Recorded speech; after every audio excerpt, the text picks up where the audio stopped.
straightforward. If you're obsessed by memories of the past, more than 18 months old, and most of those are negative, so anxiety provoking most often, then there's a lot of you that's stuck in the past. And what that means is you didn't map the territory well enough, and the parts of your brain that are alarm systems, anxiety systems, are saying, no, there's holes in the way you're looking at the world. There's holes in the way that you're looking in the world. And you fell in them once, and you don't know where they are, and you don't know how to fill them, and you don't know how to walk around them, and so you can't forget them, you can't forget them, you can't forget them, you can't forget them. So you have recurring nightmares, for example, are a good example of that sort of thing happening. But in any case, if you have memories like that, you remember them, they make you feel anxious and negative, you're stuck back there. Your body is still reacting as if there's an emergency that could happen again that you haven't fixed. And it doesn't matter if it was your fault. That's irrelevant because the alarm system doesn't care. Like when your smoke detector goes off, it isn't relevant whether it was your fault. The smoke detector just says house is on fire, and that's a bad thing. And your anxiety systems are like that. If they're tagging old memories with anxiety, then you have to do something about it, or you will be tortured by those memories forever, because that's how the alarm system works. And so maybe you need to go back there and clean things up. You got to figure out, okay, well, how did this happen? What sort of role did I play? Even if it's a minor role, that doesn't matter, because the point is that you don't want to be put in the same vulnerable position again. So anything you can do to strengthen yourself is good. You know, and often if it's a really old memory, like maybe you were a child, you're not a child now, so you probably have a variety of techniques at hand that you could use to deal with a situation like that if it came up now. And so you have to update that part of your brain that still thinks you're 4. And lots of people have parts of them that are still stuck in some traumatic childhood experience. And they don't. I had a friend like that who had a terrible childhood, and I mean really, I've had clients with terrible childhoods, and his was like top of the lobster hierarchy in terms of terrible childhoods. And whenever he had a dream about it, which was very often, he was 5 in his dream. Well, he's 58. You know, he's not 5, but hadn't been updated, and so he was still 5 in his dreams. It was a complete bloody nightmares for him, complete with all sorts of terrible physiological symptoms, really hurting his life. He couldn't get himself updated, and he's much older in his dreams now, by the way. He's up to about 45, so which is way better than 5, you know, because you can't fight back when you're 5, but you can fight back when you're 45, especially if you have some experience at your disposal. So anyways, you need to know where you are. So let's say where you are is, well, you're on this stage, and you're on this side of the stage, and you decide that you're going to go over to that side of the stage, just to show that you can. And you're making the decision, the same decision that, you know, the famous chicken who is going to cross the road. Why does the chicken cross the road? Well, if it's a sensible chicken, it's because it assumes that there's something better on the other side of the road. It's like, or maybe it's random curiosity, but then it just gets picked off by a dingo or a coyote, so that's not so good. The other side of the road is better, so away the chicken goes. So that's what you're doing. You're going somewhere slightly better. And so that's good. Technically, it's good. Because the way that your positive emotion systems work, they run on a neurochemical called dopamine, which, by the way, is the neurochemical system that drugs like cocaine and methamphetamine and alcohol for some people and opiates affect dramatically and make people feel far better than they should, which is part of their danger. It's a very fundamental system. The dopamine system kicks in with a kick of positive emotion if you're going somewhere that's worth going. And so that's worth knowing. It's really worth knowing. It's like, okay, you want a little bit of positivity in your life. Well, how do you get it? Well, you've got to get the system. It's almost it's the left hemisphere system for most people. Not that that's particularly relevant, but it is a standalone neurochemical system. It's rooted very, very deeply in the brain's exploratory circuitry. So very ancient system. And it's happy when you have somewhere to go. That's the first thing. And then it's also happy when you're going there. And so if I'm on this side of the stage, and I want to go over to that side of the stage, and I see that there's a nice clear pathway, I could just go straight down this line, then I look at that, and I'm actually a little happy. I'm not ecstatic. I mean, who the hell cares if I get to the other side of the stage, right? I mean, it's a small piece of my life, but it's not nothing. It's something, okay? And so I look at the pathway, and I think that's a good pathway, and I feel a little positive. And then if I move here, and then I see that little table right in the way between me and the other side of the stage, then I feel a little negative because I don't want an obstacle in my pathway. And so that's really how you're looking at the world, by the way. You don't see objects.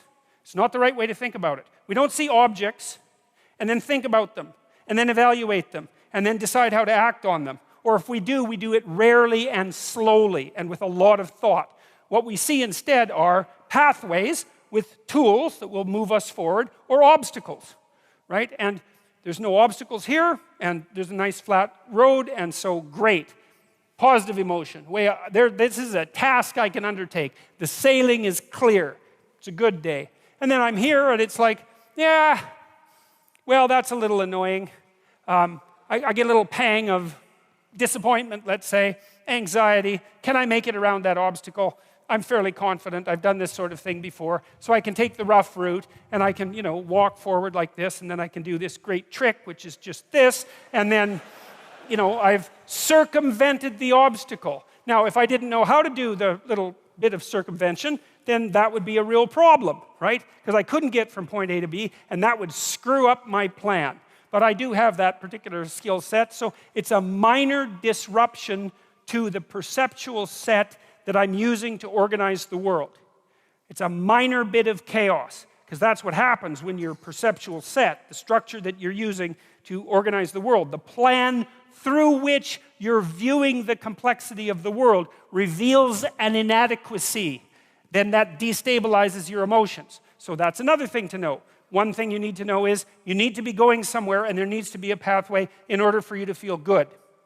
The other thing to know is that if that plan is untenable or becomes destabilized, then what happens is you become flooded with negative emotion. Frustration, disappointment, anger, primarily anxiety. But all of those things sort of intermingled. Anger maybe because you have to fight your way through the obstacle. Frustration because maybe you have to make a new plan. Disappointment because you put a bunch of work into the damn plan and it didn't work out. Anxiety because now there's too many choices in front of you. And so people don't like to have their plans disrupted. They don't like to have their plans disrupted. And the reason for that is that their plans are directly associated with their emotional perception of the world. And so, that's a good thing to know too. That's why, what it is you've decided that you're going to go to like a Korean restaurant for dinner, and that's fine, and then it turns out that you can't, and maybe you have to go to a Greek restaurant, and it's like, who cares, right? Unless you hate Greek restaurants. Korean restaurant, that's pretty good. Greek restaurant, that's pretty good. You're still going to be annoyed that your plans changed. Well, why? Well, because it's annoying to have your plans changed. It disrupts the structure that you use to stabilize your perceptions of the world. And it throws you momentarily into a state of chaos. Not much. Now, how much chaos? This is interesting. We don't know, let's say you wake up one morning and you have an ache in your side. It's like, well, you don't have an ache in your side. What does it mean that you have an ache in your side? Well, you don't know. Like, maybe it means you pulled a muscle, and like, who the hell cares? Maybe it means you have cancer, and like, you're going to be dead in 6 months. The whole range of possibility is there, and some people will assume one thing, it's like, that's nothing, and some people will assume the other, and all of them will be right sometime. And so the question is, how do you calibrate something like that? And the answer is, well, we tend to guess at it. We guess at it temperamentally. So one way we guess at it is we have our set points for negative emotion. So it's neuroticism, trait. Some people will be a lot more nervous about a small level anomaly than others. And maybe they'll go to the hospital first and they won't die. And then, or maybe they'll be freaking out all the time and they'll be a hypochondriac, right? So there's pros and cons about being nervous like that. The other person's very emotionally stable. They don't worry about much. They think, it's nothing. And then, by the time they get to the hospital, it's too late.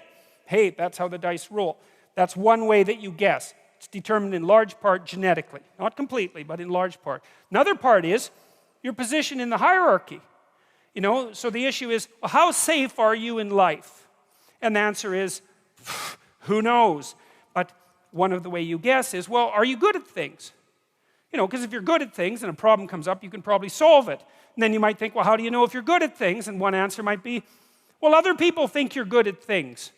Because you're really kind of comparing yourself to other people when you're thinking about whether or not you're good at things. And so if it turns out that you're in a hierarchy and you're fairly high in the hierarchy, indicating a certain degree of competence, then your nervous system, under the control of the serotonin system, dampens down your negative emotion. It says, look, you know, all things considered, you're probably pretty safe. And that's nice, but it also means you don't like having your position in the dominance hierarchy challenged at all. Because if you get tossed down the hierarchy, let's say you get fired, well, it wreaks havoc with your serotonergic function. It makes you defeated, like the defeated lobsters that I wrote about. And then all of a sudden, you're way more susceptible to negative emotion. And who wants that? And so that's why you don't even like to lose arguments. You know, you lose a little argument, it's like, whoop, down the dominance hierarchy a bit, up, emotions are a bit destabilized. It's no damn way, I'm right. And why? Because I want to keep my neurochemistry in check. And no wonder. Well, the thing is, sometimes it's better to learn than to insist upon being right, because learning works better for the future. But you get the point.